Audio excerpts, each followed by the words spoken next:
What significance does the prohibition of Godzilla eating human beings hold in the context of the movie? How many VFX shots did the modest team of the artist use to complete the film? And how does this number compare to the number of VFX shots used in Avengers Endgame?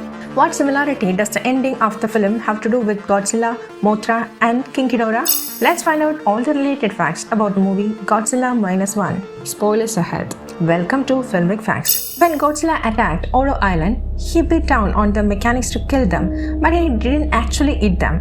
This might seem strange, but there's a reason for it. Toho, the company behind Godzilla, made a rule a long time ago that Godzilla should never be shown eating human beings.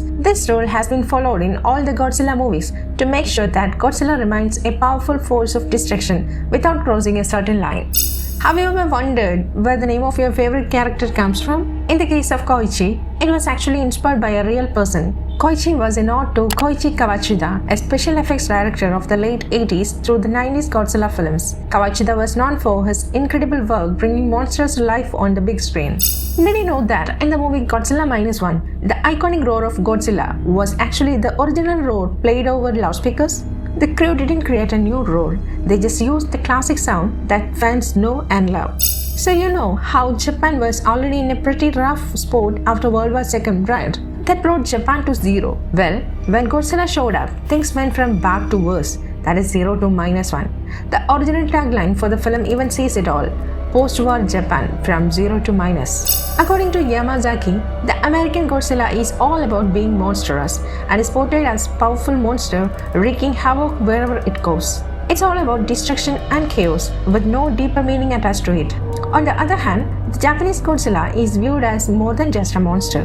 It is seen as a godlike creature embodying with power and destruction. Yamazaki explains that this version of Godzilla is not necessarily a religious god, but more like a Japanese deity, malevolent and destructive in nature.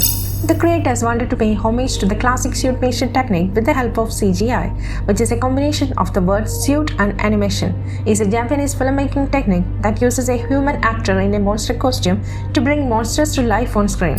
When Godzilla gets ready to blast its atomic breath, its back plates light up and stick out from its body. This cool effect is a nod to a movie called Godzilla, Mothra and King Ghidorah from 2001.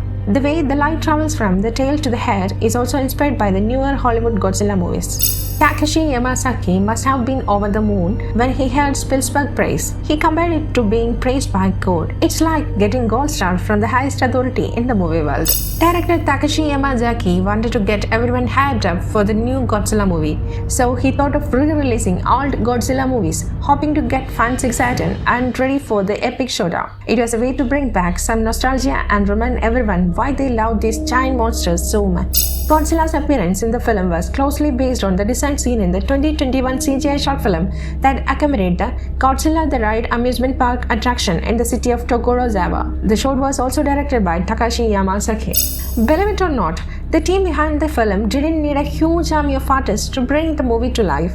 In fact, only 35 artists worked on the film, creating a total of 610 VFX shots. To put that into perspective, Avengers Endgame had a whopping 2,500 VFX shots and a budget of $365 million. Godzilla's atomic breath is no ordinary weapon. It is a powerful force that can create a nuclear blast. Breath is portrayed as a blue beam of energy that can destroy anything in its path. This is similar to how a nuclear blast can cause widespread devastation. The ability of Godzilla's atomic breath to create a nuclear blast is taken from Godzilla, Mothra and King Ghidorah. In that movie, we seen Godzilla using his atomic breath to create a nuclear blast. Did you know that Godzilla was the second non-English language film to be nominated for the Academy Award for Best Visual Effects?